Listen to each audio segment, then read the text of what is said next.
భారత్ పాకిస్తాన్ జట్ల మధ్య ఒక థ్రిల్లర్ మ్యాచ్ను ఇప్పటికే మనం T20 వరల్డ్ కప్లో చూసాం. కానీ ఇటువంటి క్లాష్ని మళ్ళీ ఎప్పుడు చూస్తామనే ప్రశ్న క్రికెట్ ఫ్యాన్స్ను తొలుస్తూనే ఉంటుంది. కానీ ఆ రోజు ఎంతో దూరంలో లేదన్నట్లు కనిపిస్తుంది. ఉత్సాహంగా ఉల్లాసంగా చదువు సాగాలి, గొప్ప గొప్ప ఉద్యోగాలు సాధించాలి. Vignan deemed to be university.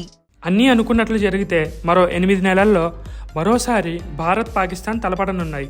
2025 మార్చిలో జరగనున్న ఛాంపియన్స్ ట్రోఫీ ఈ మ్యాచ్కు వేదిక కానుంది. క్రిక్బజ్ కథనం ప్రకారం 2025 ఛాంపియన్స్ ట్రోఫీకి చెందిన డ్రాఫ్ట్ షెడ్యూల్ రెడీ అయింది. దీన్ని ఐసీసీకి కూడా సబ్మిట్ చేశారట. 8 జట్ల మధ్య మొత్తం 15 మ్యాచ్లు జరగనున్నట్లు తెలుస్తోంది. భారత్ పాకిస్తాన్ చివరి లీగ్ మ్యాచ్లో పోటీ పడతాయట. ఫిబ్రవరి 19వ తేదీ నుంచి మార్చి 9వ తేదీ వరకు ఛాంపియన్స్ ట్రోఫీ జరగనుందట. పూర్తిస్థాయి షెడ్యూల్పై ఐసీసీ ప్రస్తుతం కసరత్తు చేస్తుంది. ప్రస్తుతానికి భారత్ పాకిస్తాన్ మ్యాచ్కు లాహోర్ వేదికగా నిలిచే అవకాశం ఉంది. అయితే ఇక్కడ ఒక చిక్కు ఉంది. ఛాంపియన్స్ ట్రోఫీ పాకిస్తాన్లో జరిగితే ఆ టోర్నమెంట్లో భారత్ పాల్గొంటుందా లేదా అన్న దానిపై సందేహాలు నెలకొన్నాయి. ఎందుకంటే దీనికి భారత ప్రభుత్వం అనుమతించాల్సి ఉంటుంది.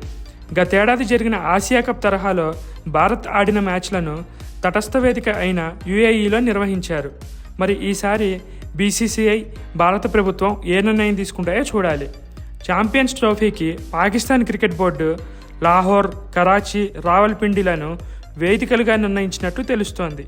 ఒకవేళ భారత్ పాకిస్తాన్కి వెళ్తే లాహోర్ వేదికగా టీమిండియా మ్యాచ్లు జరగనున్నాయంట. ప్రస్తుతానికి పీసీబీ, ఐసీసీ రెండు హైబ్రిడ్ మోడల్ గురించి ఆలోచించడం లేదు. ఒకవేళ భారత ప్రభుత్వం, బీసీసీఐ ఛాంపియన్స్ ట్రోఫీ ఆడకూడదని డెసిషన్ తీసుకుంటే అప్పుడు ఐసీసీ ఏం చేస్తుందో చూడాలి మరి.